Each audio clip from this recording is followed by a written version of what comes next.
পাকিস্তানের সীমান্ত মুছে দিয়ে ভেতরে ঢুকে পড়ল আফগানিস্তান। একের পর এক পাকিস্তানের সেনাঘাঁটি দখল। এটা কি শুধুই আফগানিস্তানের ক্ষমতার জোরে? এবার দেখুন ছবির কি বলছে।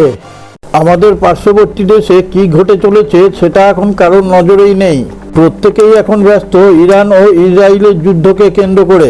ঠিক তেমনি আমাদের পার্শ্ববর্তী দেশ পাকিস্তানের মেজর জেনারেলরা ইরান ইসরায়েলের যুদ্ধের খবর নিতে ব্যস্ত।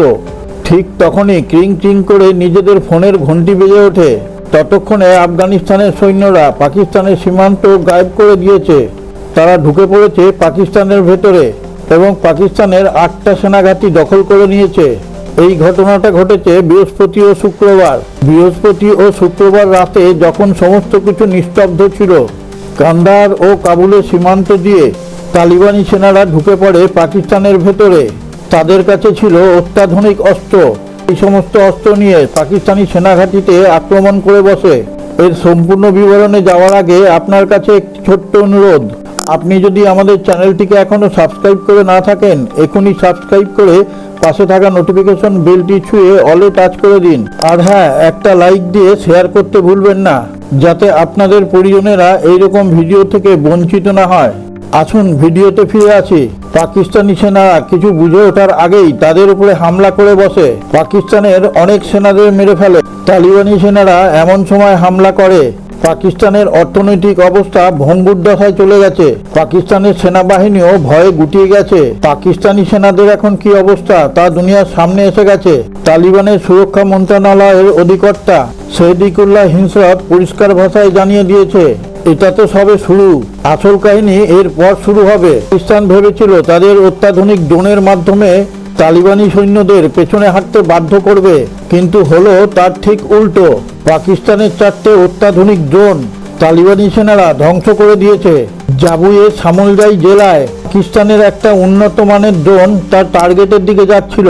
তখনই ইরাকি সেনারা তাকে আকাশ থেকে মাটিতে নামিয়ে দেয়। এটা সেই ড্রোন যাকে নিয়ে পাকিস্তান গর্ব করত। সেটা যখন ভেঙে আকাশ থেকে নিচে এসে পড়ে, তখন পাকিস্তানের উচ্চপদস্থ সেনাপ্রধানদের মুখে কোনো কথাই ছিল না।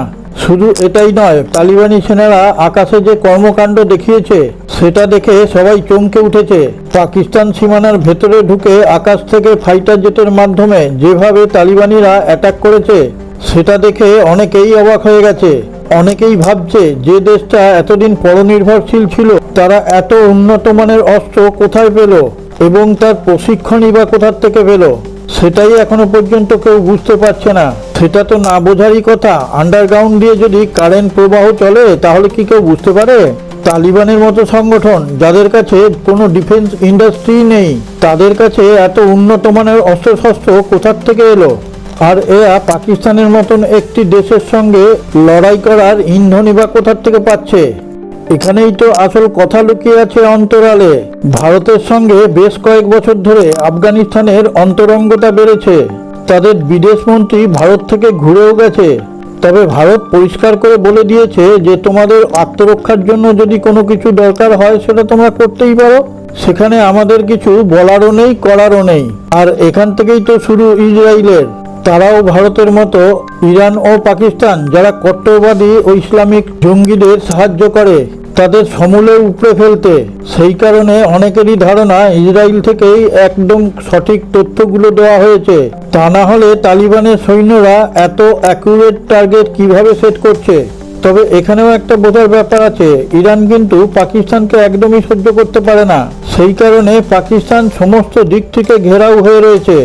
আর ভারতের সীমান্তের দিকে যদি পাকিস্তান এগোয় তাহলে সেখানে সাক্ষাৎ জমকে দেখতে পাবে। আর ভারতের সাহায্য তো অবশ্যই তালিবানিরা পেয়েছে, না হলে এই জায়গায় আসবে কি করে? তবে কোথাও কোনো প্রমাণ নেই। এইটাই 26-এর নতুন ভারত। সারে জাহাঁ সে আচ্ছা হিন্দুস্তান হামারা হামারা, সারে জাহাঁ সে আচ্ছা।